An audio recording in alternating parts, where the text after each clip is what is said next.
Assalamualaikum warahmatullahi wabarakatuh. Perkenalkan, nama saya Zulfa Awani Firdausi, kelas 4 dari MI Hidayatullah, Kota Blitar. Di sini saya akan bercerita yang berjudul Keong Emas. Pada zaman dahulu ada sebuah kerajaan makmur bernama Kerajaan Daha.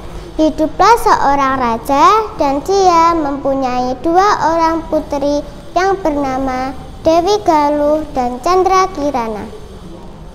Mereka berdua cantik, tetapi Chandra Kirana lah yang paling cantik. Mereka berdua putri raja, tetapi Chandra Kirana lah yang paling disayang rakyatnya. Selain parasnya cantik, hatinya juga jelita. Sementara Dewi Galuh yang selalu iri dengan kakaknya. Lama-lama rasa iri itu menjadi rasa benci. Lalu tumbuhlah kedua putri itu menjadi dewasa. Raja Kertamarta melihat sudah waktunya Chandra Kirana menikah. Dia pun bertanya kepada putrinya, "Putriku, kamu sudah dewasa. Sudah waktunya ada yang mendampingi dalam hidupmu. Apakah kamu mau ayahanda nikahkan dengan laki-laki pilihanku?" Chandra Kirana mengangguk.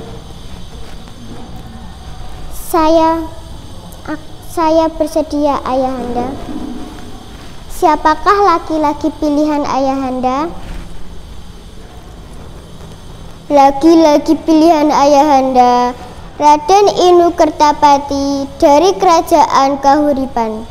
Dia adalah laki-laki yang baik, bijaksana, dan adil. Kamu bersedia, bukan?" Chandra Kirana sekali lagi mengangguk.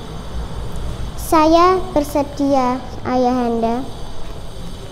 Dewi Galuh yang mendengar pembicaraan ayah dan kakaknya menjadi marah. Sudah lama ia menaruh hati pada Raden Inu Kertapati, pewaris tahta Kerajaan Kahuripan. Pupus sudah harapannya menjadi permaisuri. Keinginan hatinya ternyata tidak bertepuk sebelah tangan. Sebentar lagi Raden Inu Kertapati akan melamarnya menjadi permaisurinya. Saat Chandra Kirana sedang asyik bermain air, tiba-tiba muncullah nenek sihir. Siapa kamu?"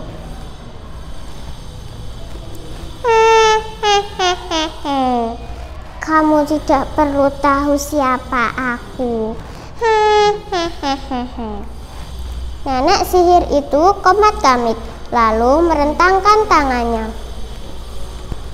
"Wahai Chandra Kirana, kukutuk kamu menjadi seekor keong emas.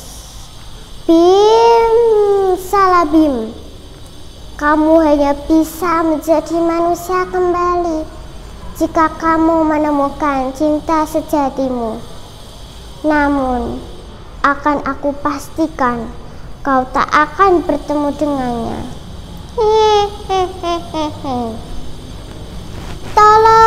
Tolong aku."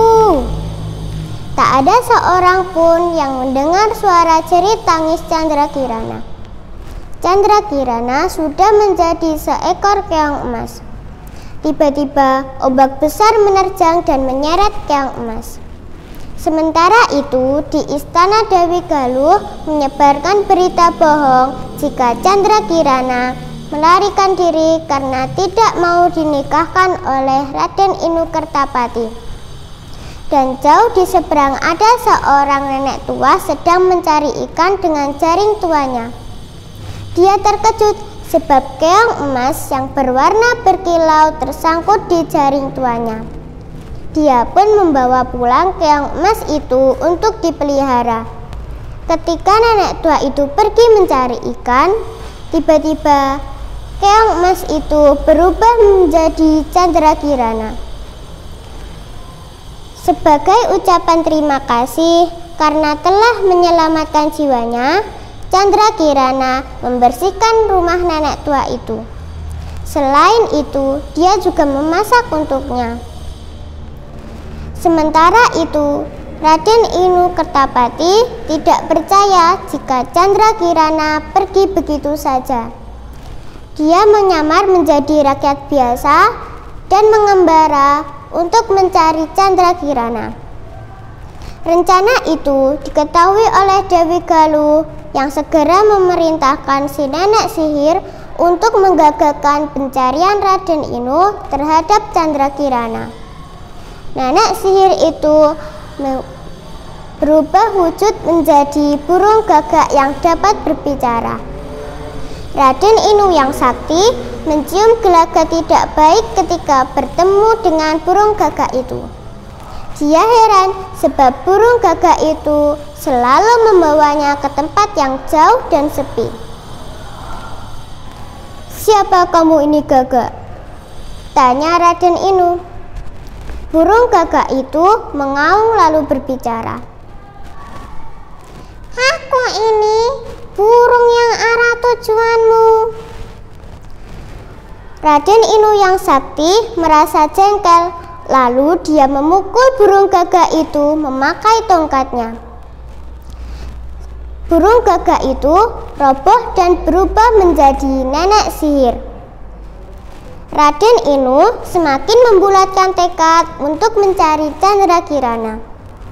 Dia mengembara sampai bekalnya habis, dan dia pun sampai di desa tempat nenek tua itu tinggal. Ketika hendak meminta makan, betapa terkejutnya Raden Inu Kertapati melihat Candrakirana sedang memasak. Raden Inu langsung masuk ke rumah dan terkejutlah Candrakirana. "Raden Inu Kertapati, Candrakirana." Saat itu juga patahlah kutukan si nenek sihir jahat. Candrakirana tidak akan menjadi keong emas untuk selama-lamanya. Akhirnya Raden Inu Kertapati dan Candrakirana menikah. Nenek tua yang telah menyelamatkan jiwa Candrakirana diboyong ke istana. Lalu bagaimana dengan nasib Dewi Galuh? Dia melarikan diri karena tidak mau dihukum oleh ayahnya. Dalam pelariannya, dia terperosot ke dalam jurang dan meninggal dunia. Nah teman-teman, itu tadi cerita tentang keong emas. Kita dapat mengambil pelajaran bahwa kebenaran akan mengalahkan kebatilan atau kejahatan.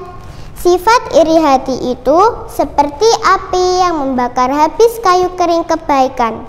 Orang yang iri hati akan merasakan kekalahan dan kehancuran kemudian hari. Pesan moralnya, kita tidak boleh iri dan benci kepada saudara kita. Sekian dari saya, terima kasih. Wassalamualaikum warahmatullahi wabarakatuh.